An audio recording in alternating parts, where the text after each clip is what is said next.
ECW كان من الاتحادات الثورية اللي غيرت وضافت للمصارعة، والاتحاد ده عنده الأساطير بتوعه اللي ليهم ستايل وطريقة مميزة في الحلبة، بس مش بالضرورة يبقوا أساطير معروفين للناس كلها أو أساطير للمجال كله. ومنهم مصارعين زي تومي دريمر وسابو والساند مان. ومن أهم الحاجات في ECW إنه ادى فرصة للمصارعين هيبقوا أساطير في المجال زي إيدي جاريرو وكريس بنوا وري ميستيريو، ومن المصارعين اللي ليهم ستايل مميز في الحلبة وفي ناس بتعتبره من أساطير المجال، بس كان ممكن يحقق أكتر بكتير لو دماغه ما كانتش مسوحاه، زي مثلا إبراهيم سعيد وصالح جمعة عندنا في الدوري المصري، وهو روب فان دام.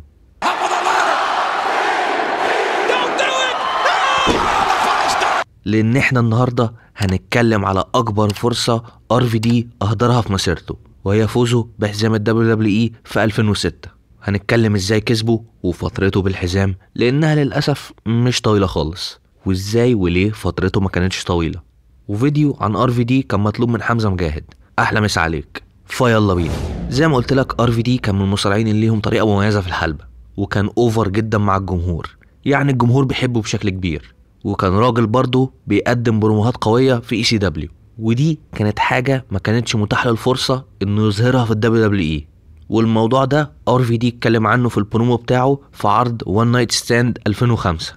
بس بالرغم من ده أداؤه القوي في الحلبة كان بيقول كل حاجة، وده كان مخليه صعب ان يتم تجاهله بأي شكل من الأشكال، حتى ولو ما كانوش بيخلوه يتكلم كتير. وRVD هو اللي كان اقترح على فينس ماكمان فكرة ECW One Night Stand 2005، وكان متضايق من فكرة ان هو ما صارعش في العرض ده، لان فكرة ان هو يصارع في الهامرستاين بول روم القاعة التاريخية لECW كان اهم ليه من راس المانيا.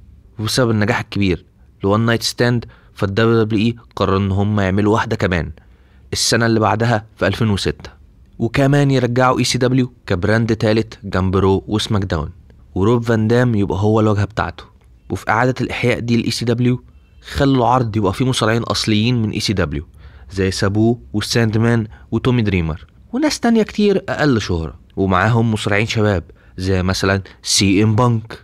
وكان في برضه قلق إن جماهير WWE في الوقت ده ممكن ما يتقبلوش المنتج، فالWWE قررت إنها تنقل مصارعين لECW عشان تودي الجمهور هناك وتخليهم يتفرجوا. بس عامة فكرة إعادة الإحياء بتاعت ECW دي ما كانتش ناجحة خالص، ومعرفتش ترجع أمجاد الشركة، بس كل ده ليه فيديو لوحده.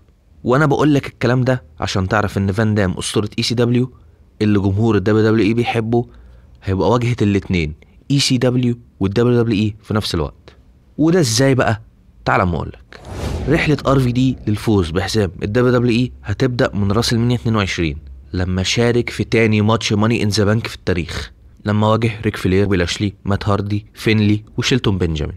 وRVD طبعا قدم اداء قوي جدا، لان ماتشات السلالم من الماتشات اللي تناسبه.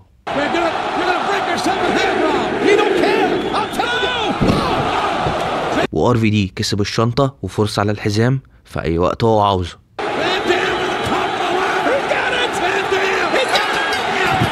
وفي الوقت ده فكرة الماني ان ذا بانك كانت لسه جديدة، لأن زي ما قلت لك ده كان تاني ماتش، فما كانش مضمون إن هو يعمل كاش إن وينجح، لأن ما كانش حصل سلسلة الكاش إنز اللي ورا بعض اللي تموا بنجاح. بس حتى ولو ما كانش مضمون إن هو يكسب الحزام، بس كان فيه برضه حماسة وترقب للي هيعمله. وفي عرض باكلاش اللي بعد المنيا RVD دافع عن شنطته ضد شيلتون بنجامين اللي كان مراهن بحزام القارات بتاعه، فكان اللي هيكسب هياخد الاتنين. والماتش بينهم كان قوي جدا وقعدوا حوالي 20 دقيقة، وطبعا RVD كسب.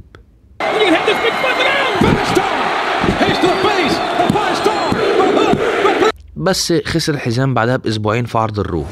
وزي ما قلت لك بسبب نجاح أول عرض وان نايت ستاند WWE قررت تعمل عرض تاني، واعلنوا ان هو هيبقى في يوم 11 يونيو 2006.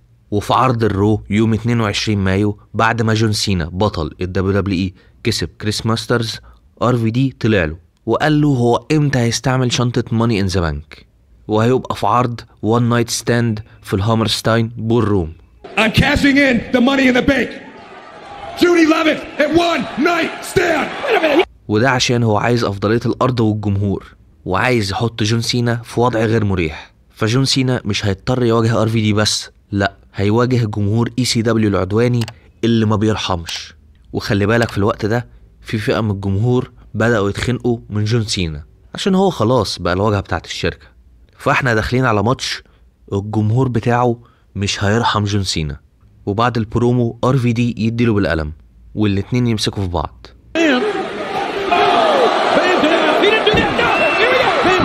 وبعد تشتيت من كريس ماسترز RVD يعملوا الفاندامينيتور بالشنطة. وفي يوم 25 مايو بعد ما فان دام اعلن ان هو هيعمل كاش ان ب3 ايام، WWE اعلنت عودة ECW كالبراند الثالث. واللي فينس ماكمان قاله في الخبر هو انه بعد ما خلينا ECW حي باننا خلينا فيه متابعة جامدة عن طريق الDVDs والبيبر فيوز والكتب، احنا حاسين ان جه الوقت اننا نرجع ECW كبراند كامل، فيبقى رو وسماك داون وECW هما براندات WWE للجمهور من كل الاعمار والاهتمامات عشان يستمتعوا بيهم. ويمكن في ناس اتفقلت بالعودة دي بسبب ان الوان نايت ستاند الاولانية كانت ناجحة جدا. بس خلينا اقولك ان لما ECW رجعت العملية كانت كارثة خالص. بس خلينا نكمل. قبل الوان نايت ستاند التانية بول هيمن تم اعلانه مدير عرض ECW، وانه ليه الحق انه يختار مصارع من رو ومصارع من سماك داون عشان يقوي الروستر بتاعه. وهيمن اختار روب فان دام من رو وكيرت انجل من سماك داون. بس زي ما قلت لك ECW بتاعت WWE دي ليها يعني بكل حاجة بتاعتها ليها الفيديو بتاعها. وخلينا نروح لوان نايت ستاند 2006، العرض اللي كان مختلف الى حد كبير عن العرض الاول لانه كان مليان بمصارعين من WWE ملهمش اي علاقة من ECW زي راندي اورتن وكيرت انجل اللي كان بينهم ماتش في العرض. بس خلينا نركز على الماتش اللي احنا جايين عشانه وهو جون سينا وRVD. بص، هو انت لو بتحب جون سينا قوي فمش هيعجبك اللي الجمهور عمله هنا، لانهم من الاخر هنوه وقالوا منه شتيمة بقى بكل الاشكال والالوان، قبيح ومش قبيح.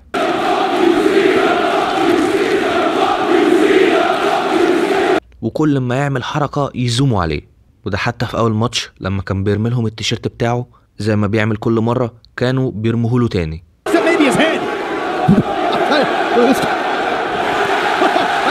وده على عكس RVD اللي كان واخد الدعم الكامل من الجمهور وكانوا عايزينه يكسب بأي شكل.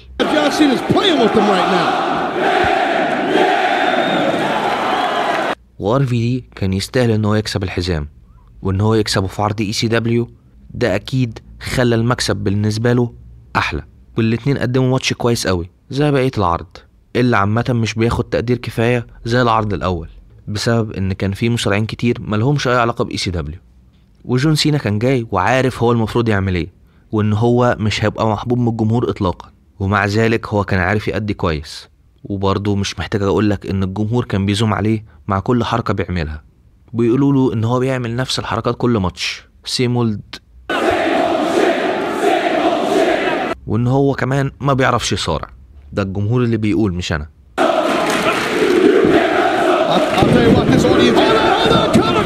بس برضه سينا في الوقت ده ما كانش ينفع يخسر كلين بأي شكل، فإيدج اتدخل ورزعه سبير على ترابيزة، وطبعا الجمهور كله كان بيهلل باسمه وبيشكره.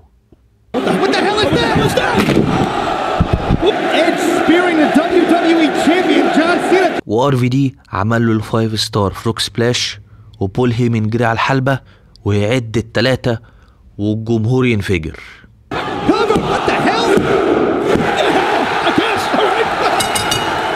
وبول هيمن كان بيدي RVD الحزام ويعني بتدمع، الحزام اللي RVD قال ان هو بعد ما يكسب هيحوله لحزام ECW.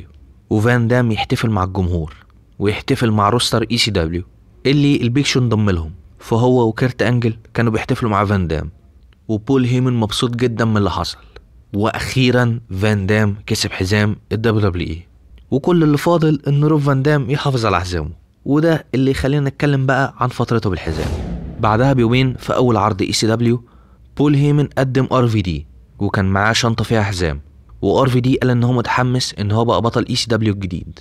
وبول هيمن يطلع حزام ECW ويدي لفان دام with the new ECW World Heavyweight Championship.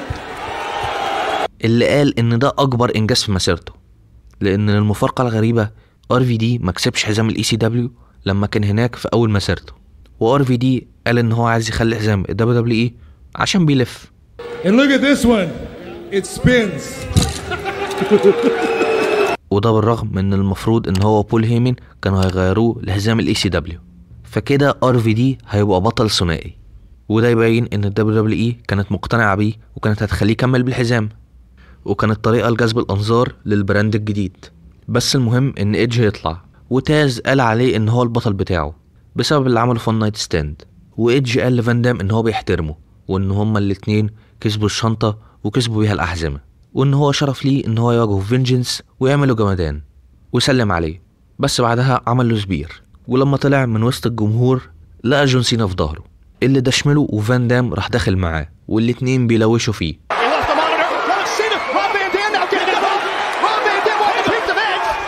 بس بعدها ايدج زق ار في دي على سينا واداله تحت الحزام وفلق من وسط الجمهور، وبعدها سينا ضرب هيمن، ودي كانت اول فقره لاي سي دبليو.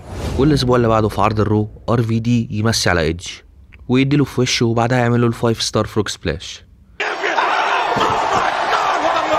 والليله اللي بعدها في عرض اي سي دبليو فان دام وانجل هيواجهوا اورتن وايدج، وده قبل ما يعملوا التاك تيم بتاعهم.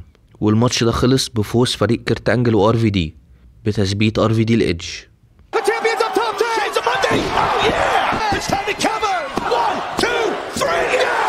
وفي عرض فينجنس ايدج وار في دي اتواجهوا في ماتش قوي جدا وممتع، وكان فيه سبوتات ممتعه، سانسيت فليب لبره، باور بومب على الحاجز.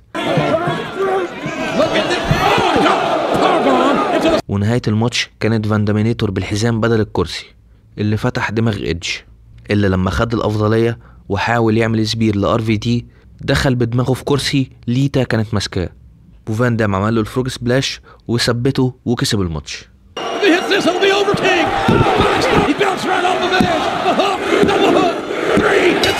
وبالرغم من كونه بطل لحزامين، بس ار في دي كان في وسط الكارد بتاعه العرض، وكان بعديه ماتش الكين ضد كين المزيف، وماتش الجون سينا اللي كسب سابوه، وماتش للدي اكس ضد السبيريت سكواد. الماتش ده في الفيديو بتاع عودة الدي اكس، ارجع شوف لو عايز. المهم ان روب فان دام بعد ماتش جون سينا قال له ان هو هيديله فرصة على الحزام، وقال له ان هو مبهور ان هو دخل الهامرستاين بول روم، دخل عرين الاسود عشان يدافع عن حزامه، فمن العدل ان هو ياخد فرصة ان هو يستعيد حزامه في عرض الرو. Tomorrow night, you and me live on Raw, one on one for the WWE Championship. وفي عرض الرو اللي بعد فينجنس ار في دي واجه جون سينا في ماتش كويس، وسينا كان عامله الاس تي اف وكان خلاص هيكسب، بس ايدج اتدخل وخلى الماتش يخلص بالدي كيو، ففان دام حافظ على حزامه.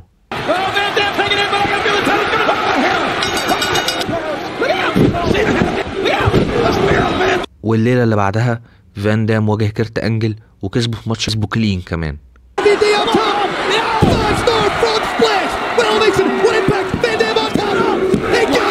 فار في دي كان معاه الزخم وكان طاير، وكان باين ان فترته بالحزام مش هتبقى قصيره. وار في دي نفسه قال ان الشركه كان عندها خطط كبيره محضرها ليه، بس مع الاسف كل الخطط دي اتبخرت بسبب غلطه متخلفه من ار في دي ملهاش اي علاقه بالمصارعه. يوم 1 يوليو فان دام وسابوه البوليس وقفهم عشان كانوا بيسوقوا على سرعه 73 ميل في الساعه، والمنطقه اللي كانوا فيها اقصى سرعه مسموح بيها 55 ميل في الساعه. What do you go by? Rob Van Dam, RVD. Oh, okay, I've heard of you. Yeah. What's your name, Ball? Sabu. Sabu. وهم كانوا رايحين عرض محلي في فيلادلفيا، والبوليس شموا ريحة حشيش أو ماريجوانا. Do you have any marijuana, guns, knives, drugs, anything like that in the vehicle? 49, he's Can you explain to me why your car smells like dope? ولما فتشوا العربية لقوا 18 جرام في العربية، ولقوا 5 حبوب مسكن اسمه فايكودين. بس ار في دي كان معاه روشتة بالمسكن، وسابوه كان معاه مخدر اسمه بارافرنيليا و9 حبوب تيستالاكتون، والاتنين اتقبض عليهم بس طلعوا وهيروحوا المحكمة في يوم تاني. واللي يأكد ده ان فان دام لعب في العرض المحلي ولعب كمان في عرض محلي الليلة اللي بعدها، بس القرار خلاص اتاخد من فينس ماكمان ان ار في دي هيتوقف 30 يوم ويخسر الحزامين. وده اللي قاله فان دام في وثائقي WWE ايكونز اللي كان عنه، اللي قاله هو ان في اليوم اللي بعده لما وصل القاعة الموضوع كان في كل مكان في الاخبار. وده ليه؟ لان هو بطل WWE وهو كان فاكر ان مفيش حاجة تقدر تدمره وما ينفعش يتأذي، وجزء كبير منه كان فاكر ان هو ما يقدرش يقع في مشكلة. ولما بيفكر في الحياة بيفتكر ان هو كان بيفكر ان هو كان نجم وان هو كان مرفه، وفي الحياة ساعات كده وساعات لا.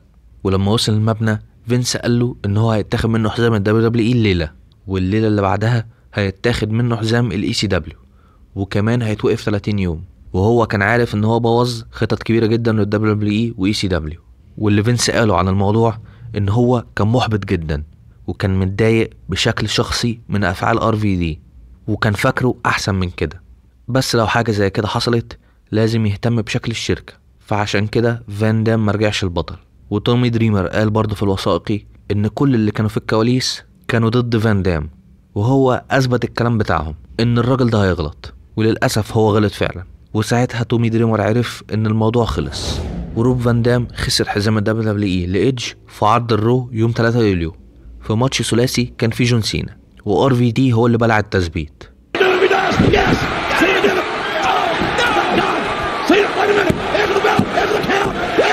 والليلة اللي بعدها خسر حزام الاي سي دبليو للبيك شو بعد خيانة من بول هيمن.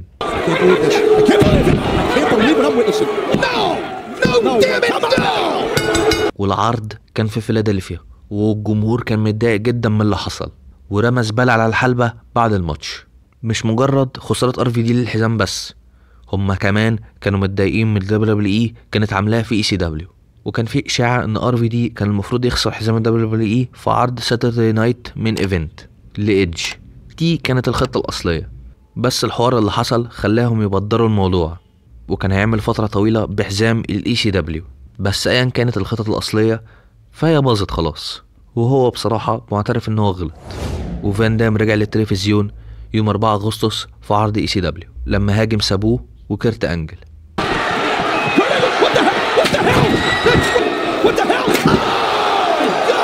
والاسبوع اللي بعده يلعب اول ماتش بعد عودته ويخسر من سابوه في ماتش سلالم اللي كان المفروض يبقى ماتش ثلاثي، بس كيرت أنجل ساب الشركة.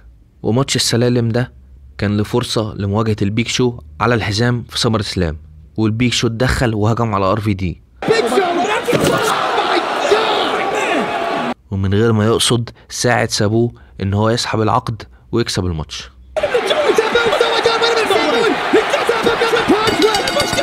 وفي سمر سلام البيك شو كسب الماتش ويكمل فترته بحزام الاي سي دبليو اللي ما كانتش عاجبه جمهور اي سي دبليو. وروب فان دام ما كانش عنده ماتش في سمر سلام، بس عرف يرجع لسكة الحزام بعد ما كسب البيك شو في ماتش ما كانش على الحزام.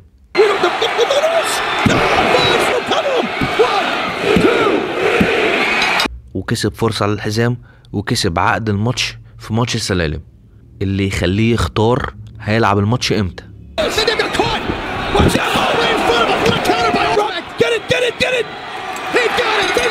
واختار ان هو يلعب الماتش في عرض ديسمبر تو ديسمبر. والمشكلة ان بول هيمن كان عنده الحق ان هو يختار نوع الماتش، فحط RVD في ماتش الاكستريم إليمينيشن تشامبر. وعرض ديسمبر تو ديسمبر ده ممكن يبقى اسوأ عرض في تاريخ WWE، بس ليه الفيديو بتاعه من كتر ما هو وحش. وعامة في الإليمينيشن تشامبر RVD ما كسبش الحزام.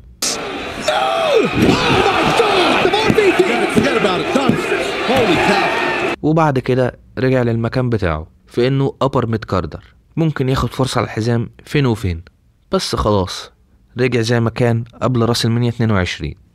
برضو ان ECW كانت تعتبر ماتت والناس فقدت الاهتمام بيها خلاص، لان هي بعيدة كل البعد عن المنتج الاصلي بتاعها. ويمكن لو كان فضل معاه حزام WWE كان هيبقى لسه في رو وبيعمل شغل احسن ويكمل في عداوته مع سينا وإيدج، بس ده ما حصلش. ومش لازم اقولك ان هو بعدها ما كسبش لا حزام العالم ولا حزام WWE ولا حتى حزام ECW تاني. وRVD في السنة اللي بعدها سنة 2007 قرر ان هو مش هيجدد عقده لانه حس ان هو اتحرق، وكان شايف ان هو لازم يموف اون، وهو كان طالب ان هو يريح بعد الايقاف بتاعه. بس بول هيمن رفض، وده اللي قاله في البودكاست بتاع ستون كولد. وبس دي قصة فوز RVD بحزام WWE وازاي ضيع فرصته وفترته، لان الموضوع كله غلطته، وهو كان شايف كده في بودكاست ستون كولد. وكان شايف برضو ان في ناس في الادارة ما كانتش مقتنعة بيه ومستنيه يغلط، وهو للأسف اداهم كل اللي كانوا محتاجينه عشان يثبتوا وجهة نظرهم وان هو ما كانش قد المسؤولية. بس برضه هو قدم حاجات كويسة بعد فترته في WWE، سواء في TNA او حتى كمان لما رجع WWE تاني في 2013، او حتى في الاتحادات المستقلة وعمل له كام ظهور في AEW. بس زي ما قلت لك هو ما كسبش حزام WWE او حزام العالم تاني، وده حتى ولو في ناس في الجمهور كانت شايفة ان هو يستاهل. وبس ما تنساش على بكلام ادي لايك ودي سبسكرايب وسيب رايك اذا انت محتوى ورايك في الفيديو، والسلام عليكم.